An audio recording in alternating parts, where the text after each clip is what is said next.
Mga palatandaan, tingnan yung aking sugat, no? May pagkain ba tayo, may tinapay ba kayo sumasalo sapagkat ang multo ay hindi pwedeng walang body, mga kapatid ko, no? So, at kasabay ng kanyang pagkapakita to encourage them, ay nagbigay siya ng kanyang tagubili. At tagubili niya, huwag kayong aalis ng Jerusalem. Hintayin ninyo yung ipinangako ng Ama sa inyo, ang Holy Spirit. Binautismo tayo ni Juan, but in a few days, tayo babautismo sa Holy Spirit, mga kapatid. Amen po ba? Palapakan natin po ino. Now, taas ang kamay ng mga nabinyagan. Praise the Lord, praise the Lord, praise the Lord. So, sabi ni Pope John Paul II, mga kapatid ko, the greatest thing na nangyari sa buhay ko, the greatest happening sa buhay ko, ay hindi nung ako'y na-ordain bilang pare. Hindi rin nung ako'y naging isang ganap na Pope. Sabi ni Pope John Paul II. The greatest thing na nangyari sa buhay ko ay nung ako'y binyagan. Sa kanya, big time. Eh, ikaw ba't ako? Binavalue ba natin bilang isang napakagandang pangyayari sa buhay natin yung ating kamalaya na tayo nabinyagan? Actually, walang dating. Amen? Walang dating. Kasi hindi po natin naiintindihan ano nangyari ng binyagan natin. Pero si Pope John Paul, intinding niya. Siguro ipinaliwanag ng mga magulang niya sa kanya. Ano nangyari nang binyagan tayo? Bakit pa tayo nagpapabinyag? Para bang requirement para sa pag-aaral ng bata? At requirement kapag tayo ikakasal? Ano nangyari nang bininyagan tayo, kapatid? Aba, isang napakalaking himala ang nangyari doon. Katulad ng nangyari kay Kristo, nung binyagan tayo nabukas ang langit, hindi mo lang nakikita. Amen? At ang tao na binibinyagan, mga kapatid ko, kahit siya'y bata pa, no? At walang kaalam-alam at hindi makasagot sa kanyang pananampalataya, at ang sumasagot, ninong-ninang magulang, ang sumasagot sa kanyang pananampalataya, ngunit ang nangyayari sa napakalaking biyaya sapagkat tayo po'y nagiging anak ng Diyos. Ha? Tayo po'y nagiging children of God, sons and daughters of God, at nahuhugasan ng kasalanang mana. Yung ating original sin na papawi, lumilinis, nahuhugasan po tayo. At higit sa lahat, mga kapatid, sa Panginoong Jesucristo, tayo'y naging tagapagmana ng kaharian ng Diyos. Ang heir to His kingdom, mga kapatid ko. At tinanggap natin yung kapangyarihan, mga kapatid, upang tayo makapamuhay ng matagumpay sa buhay na ito, sa mundo ito. Amen. Pero dahil amen. Amen. Mga kapatid ko. Kaya sabi ng ating po Panginoon, mga kapatid ko, unless a man be born again from above, he cannot enter the kingdom of God, mga kapatid. Kaya, nung po tayo bininyagan, nangyari yung sinasabi ni Jesus. Isa pa sa nangyari sa atin, tayo po'y isinilang na muli, na born again. Amen. Na born again. Kaya lahat ng binyagan, na born again na. Born again ka na.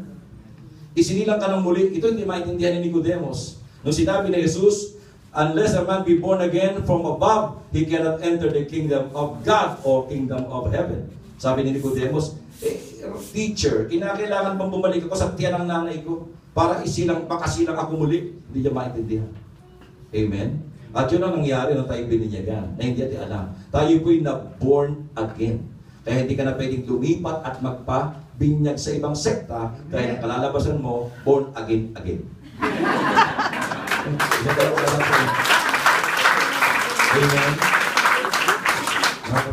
So, we have now the Holy Spirit.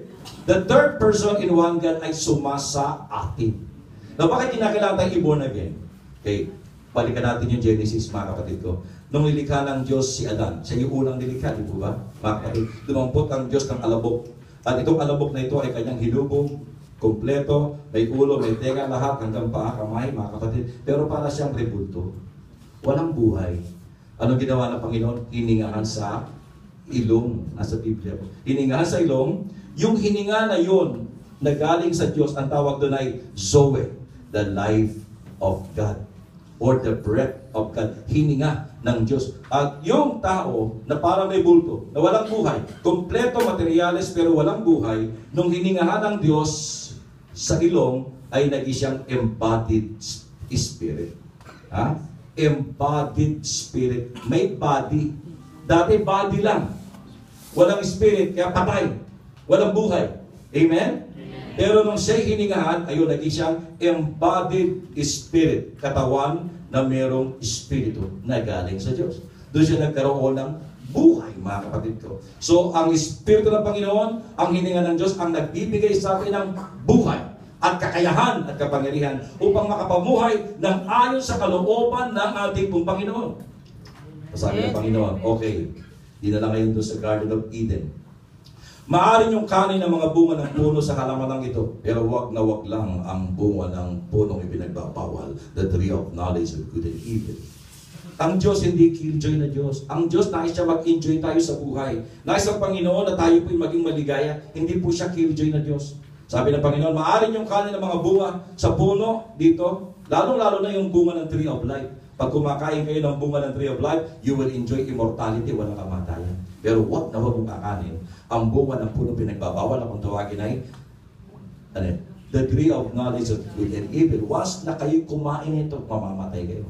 Ayun, to cut the story short, kinain ni Eva yung binabawal na bunga. Inalok yung kanyang asawa. Nagkasala sila, nag-disobey, kumain ng bungang pinagbabawal, mga kapatid ko. Tanong, namatay ba sila? Lakas. Sinungaling ang Diyos. Sabi ng Diyos, mamamatay sila eh. Sinungaling sila. Namatay. Kaya lang ang namatay, kagyat immediately yung spiritual aspect ng tao. Kaya yung taong, kaya tinatawag natin yung tao po, mga kapatid, na hindi makagawa ng mabuti. Ha? Gusto kong bumait, hindi ko magawa. Gusto kong bumait. Diba? Yung bang hanggang doon lang, gusto kong bumait, gusto kong magbago, gusto kong itigil yung ginagawa ko mali, pero hindi ko magawa. At alam ko yung mabuti na dapat gawin, hindi ko magawa, hindi ko masimulan. At yung ginagawa ko masama, hindi ko maitigil. Sige ako na, sige, alam ko namang mali. Ang tawag doon mga spiritually dead. Buhay physically, but patay, spiritually speaking. Amen? Amen. So ang taong hindi niya magawa yung tama at hindi niya maitigil yung ginagawang mali, spiritually dead, patay spiritually. Yun ang nangyari kay Eva at Adan. Mula noon, hindi na sila makasunod sa kalooban ng Panginoon. Romans 3:23, all have sinned and fall short of the glory of God. Amen, mga kapatid ko? Amen. Dahil patay yung buhay espiritual. Kalabit mo ang katabi mo. Kaya mga kapatid, mukha pa akong buhay. Sa espiritu. Ano sagot? Amen! Yan, mabuti. Amen? Palakpakan natin ang Panginoon.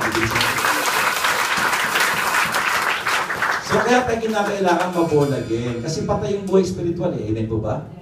Kaya mga kapatid, ginawa ng Panginoon, unless a man be born again, at nangyari yan, through baptism. Amen? Through baptism, mga kapatid ko, nangyari yung sinasabi ni Jesus, paano kayo silang na muli? Kaya lang ang problema, we are ignorant about that. Hindi din alam ang value, kaya baliwala sa atin. Amen? Mga kapatid ko, kaya nga mga kapatid sa Panginoon sa Kristo, nandiyan na sa atin yung Holy Spirit. Tinanggap mo na. So, ang tanong, Brother Rafi, paano ma-activate? Paano ko mararanasan yung lakas at kapangyarihan ng Espiritu na sinasabi mo na nais ng Diyos na tumulong sa akin para ako'y maging matagumpay, malakas at makapamuhay sa kabanalan? Paano ko mararanasan yung maitigil ko yung ginagawa kong mali at masimulan kong gawin yung tama? How?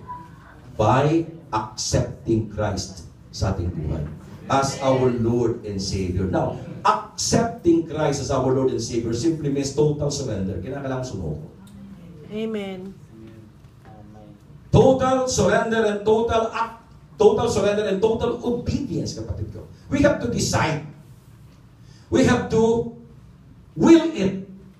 Sabi ni Agustin na napakasamang tao. Sa Agustin, napakasama, makamundo, makalaman, pero isang araw, nagkaroon siya ng conversion.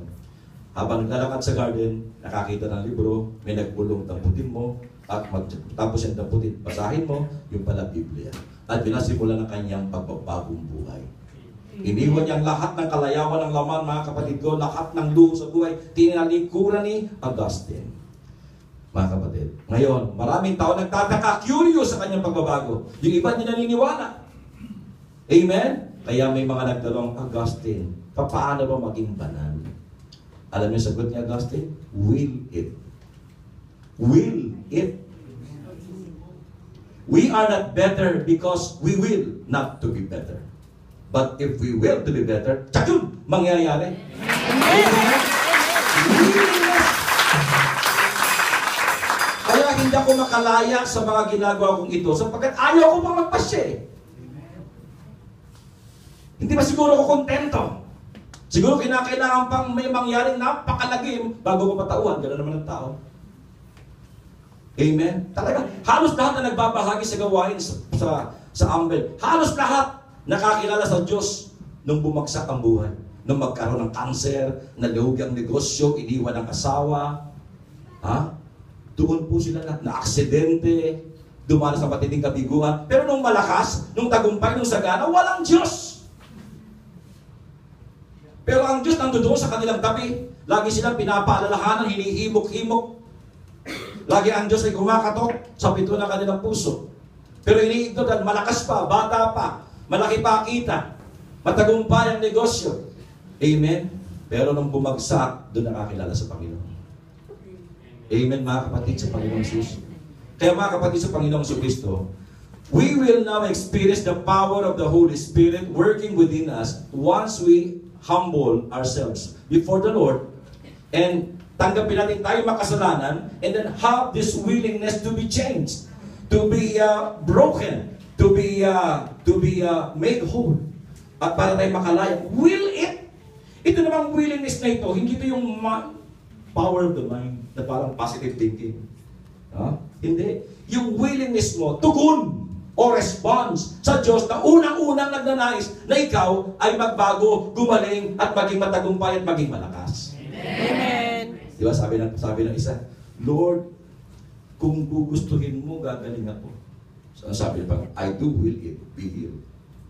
So ang unang-unang may hangarin at ang unang-unang mayroong nais na ikaw ay gumaling, ikaw ay magbago, ikaw ay makaahon sa lahat ng krisis na yan, Diyos!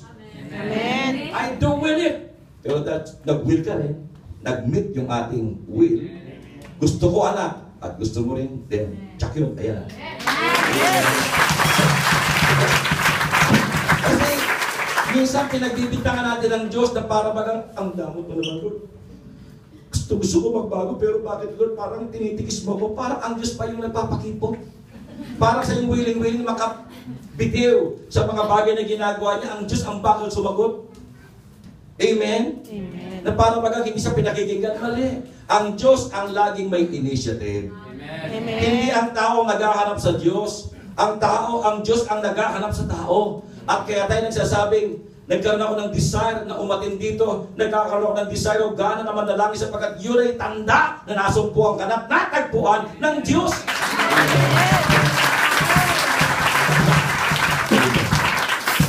Kaya nga mga kapatid, nandiyan na yan ang Holy Spirit sa buhay natin. So, to activate, para marasan yung power. Kasi hindi ipipilit ng Holy Spirit, bagamat andito na siya. Hindi niya ipipilit ang kanyang kapamahalaan sa buhay natin. Katulad ng inyo pong nalalapit na tema. Si Jesus kumakatok sa isang pintong mahiwaga, di bubukas na kusa. Si Jesus ang do'y kumakatok, naghihintay ng sagot. Amen?